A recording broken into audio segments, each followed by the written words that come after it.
the play of the year. And our deepest thanks to John Bowder of Ardsley, New York, and Art Pinnon of Marteca, California. They did the artwork. I thought that was you. No? Well, don't tell anybody. Anyway, we received mail from all over the United States, truthfully, and from around the world for this play of the year competition. We got it from France, from the UK, from South Korea, West Germany, Japan, the Philippines, and others. But I love Bob Cheney of Canton, Ohio, who said the ultimate goal in his life was to be the play of the day. Maybe one of these days. But this is the play of the year. Everybody's champing at the bit, Nick. Let's get to it. I think maybe the most impressive thing was how many viewers remembered so many plays of the day. Craig DiGirolamo of Agora, California wrote to say he's seen every play of the day. And that's a better record than mine, and I work here.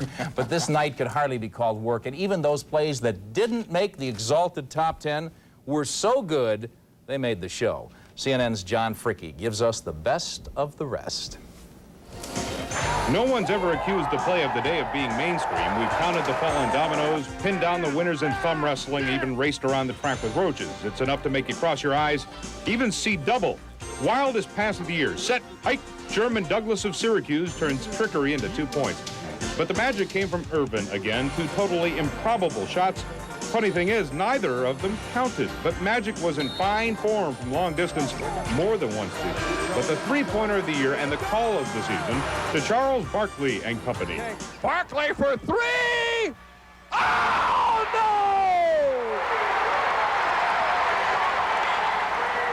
no! Speaking of oh my's, Pitt's Jerome Lane with the shattering stuff of the season. No monkeying around. This is the year's best gorilla dunk, literally. Beware the black cat. Forget walking in front of him. Just get the heck out of his way. And a cookie was bitten too. Rojas ejected by 3 umpires at the same time. There were great catches galore. Ellis Burks, Willie Randolph, Greg Gagne, John Cangelosi, even Willie Wilson. But the best defensive play in baseball, Mike Pagliarulo into the stands to grab the pop, and then the presence of mind to gun down a tagging Bo Jackson at home plate. Best catch in college football, Iowa's Devin Herbert's one-handed and 6 points. All kinds of aces. An example, Hal Sutton. It started out fine, it landed good, it rolled well, and it dropped in the hole impeccably. Speaking of rolls, the Bucks' Lars Tate gets on top of the pile and rolls right over the line and onto his feet. He's a free man, he's not down, he's headed for pay dirt, and this run, by the way, just missed our top 10 list. Brick, Wisconsin's Darren Schubring, free throw number 1. Hide your head, Mike Dukakis, and don't lose your day job because the Pro Bowlers Tour ain't calling anytime soon. Heartbreak of the year, Pitt's Darnell Dickerson with a touchdown. No, a fumble and a TD. No, wait, yes, no. That has to hurt. Darren Schubring, free throw number 2. Air ball. Marty Barrett out. Nope, stops and steps in safe. Yeah, nice tag. Baseball drove Fred to do this. Now he's a POD filling in tonight's gap. Here's Dr. Geek with the Dodgers champ rap. Major League Baseball before a break camp and all-world champs. Bam! They came up short to CNN editor Brian Welch's impression of Keith Jackson calling a George Bush pass. Football! Bush passes off that sucker like it's about to explode. Good golly! It's indeed time to celebrate as our plays of the year end in a blizzard. I'm John Fricke, CNN Sports. Those were all terrific, right? Great contenders all, but it is time now for the big boys. The top 10 plays of the year. The entries that were determined from you, the voting public. We got hundreds of cards and letters from around the planet, and this is number 10. November 17th, the Salt Palace, Salt Lake City, Utah, home of the Jazz. Blazers in town, and so is Morgana. She's on the prowl. The victim in her sights, but who, oh, who is the one?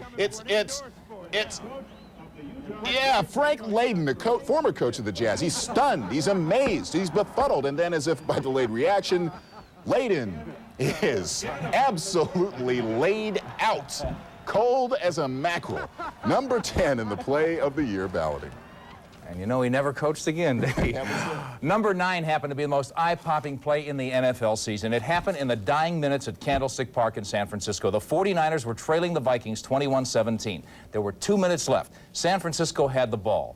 It was Halloween Eve, and quarterback Steve Young did more than scare the Vikings. He demoralized them. Young, under siege, looked ready to be devoured, but he rolled off his own blocker, followed his running back, and took off. Young cut left, then cut back, and nobody could pull him down. He just kept moving, then got a block there, went stumbling the final few yards into the end zone. The play covered 49 yards in the box score, but watching it, he probably won 70, and was he pooped.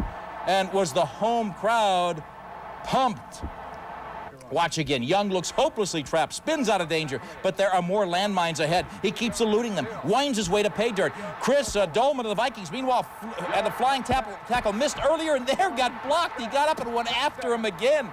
But Young may have needed oxygen, but he smelled the end zone, got there to win the game, and a place in your hearts and ours as the number 9 in the Play of the Year voting. Fred?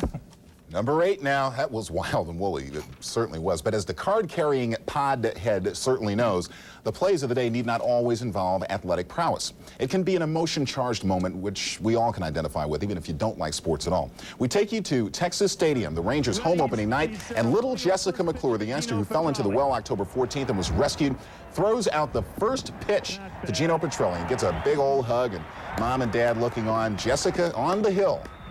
A terrific emotional moment, and certainly warranting number 8 in our competition.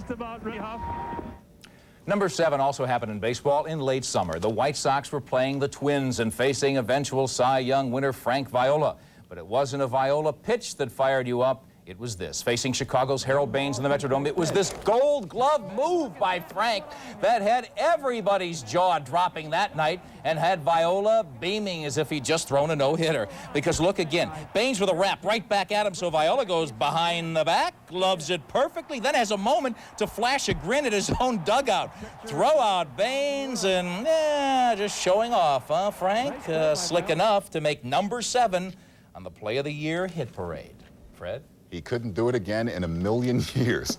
Anyway, we caught that at the Metrodome, and we caught this at the Houston Summit. Now, this is a late entry, got in just under the wire. It happened only 8 days ago. It's in basketball. The Clippers in for Houston. Time running out. First half, Buck Johnson, long range. Off the glass, yeah, it goes. Buck celebrates his deed with Akeem Olajuwon. But remember, there's still a tick left on the clock. Danny Manning lets her rip the other way, and it's nothing but the bottom of the hole. In slow motion now, we'll do a little Dick and Jane here. See Buck shoot, see the ball go in, and see Buck smiling. See Buck stop smiling. See Danny Manning. See Danny's shot fly. Watch it fall. History's first double play of the day to be recorded within seconds of one another, and that was number 6 in our competition. We are not through yet. Coming up, the countdown continues. The top 5, according to you, is now with number 5. It was our Play of the Hockey Year, and it happened back in February in Chicago. The Blackhawks were home playing the Oilers when Edmonton in blue dumped the puck. Chicago's Dennis Savard knocked it down and then did this all by himself. He's at center ice. He's ragging the puck. Then he moves over the line into the Oilers zone, gets around the Oilers, slips it between the legs of one, and then drives the point home. All in front of the home crowd, and if you were there, you know you could feel Chicago Stadium shaking. And why not watch Savard weave his magic and his way in around Esa Tikkanen, then shovels a pass between Kevin Lowe's legs, recaptures the puck, and then unloads a wrist shot past a stunned Grant Fuhr to finish off one of the most sensational individual efforts in a team sport. Good enough to be hockey's Play of the Year, and your pick is number 5. Fred? Oh, I agree, no question. That was the premier goal of the hockey contestants. But now, we've got a guy who is a certified superstar in one sport, pulling off a superstar shot in another. In the process of taping a CNN feature, A Day in the Life of Michael Jordan, videographer John McAfee captured the basketball star sinking an eye popper on a golf course near Atlanta. The number 4 vote getter.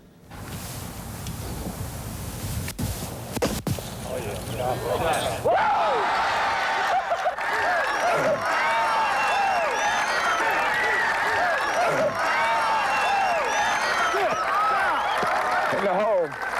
I take it.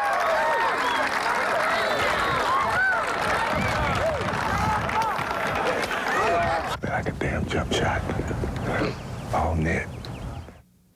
Just the way he planned. Number 3 happened in college football, September 17th. Florida State and Clemson tied at 21. FSU in punt formation, but the ball never made it back to the punter. Watch closely. 4th and 4 from their own 21. Seminoles hike it to the up back, who handed it to the other up back, Leroy Butler. Camera can't even follow it. He just goes bolting down the left side, makes it work for 78 yards, good enough to set up the field goal that won it and turned Death Valley into a funeral for Clemson fans. But what a delight. Look at the snap to Dane Williams, who discreetly and carefully hands off between the legs to Leroy Butler, and bad Leroy takes off, gets the jump on a startled Clemson special teams group. What a call. What a move. What a play of the year. Your choice as number 3. And Fred, I don't know what you could possibly have up your sleeve to top that one, but I know you found one. Leave it to the fans around the globe. They voted this one in. Can you feel it? The airfare crackles with electricity as we draw ever close to the top slot. I kind of feel like Casey Kasem or one of those MTV dudes counting down the hits. Anyway, the number 2 selection is a play epitomizing grace and balance and poise and what can happen to those who don't have them. Pitcher David Palmer of the Phils playing the Cubs, leading off first Jeff Pico and Damon Berryhill.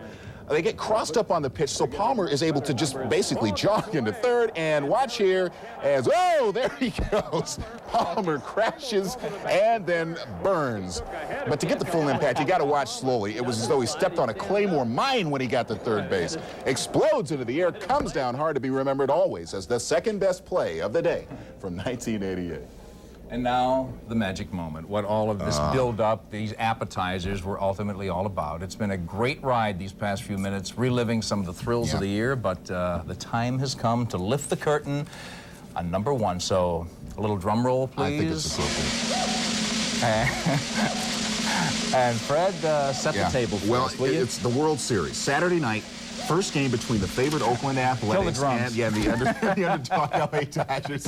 It's a packed house at Dodger Stadium. It's the bottom of the 9th. Okay, the battered Kirk Gibson, forced to the bench with a leg injury, would sit no longer. The moment at hand. Dodgers down to their last out. Worked the man to second, sent out Gibson to face A's reliever par excellence Dennis Eckersley, who worked the count full, and then Gibson reached out and touched us all. Fred? Oh. What an amazing feat that was. I've heard it called the most macho sports steed to come down the chute since Bobby Thompson's long one in '51.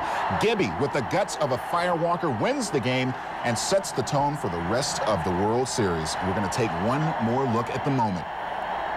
Look at the face. Look at the determination, the pain, and the joy.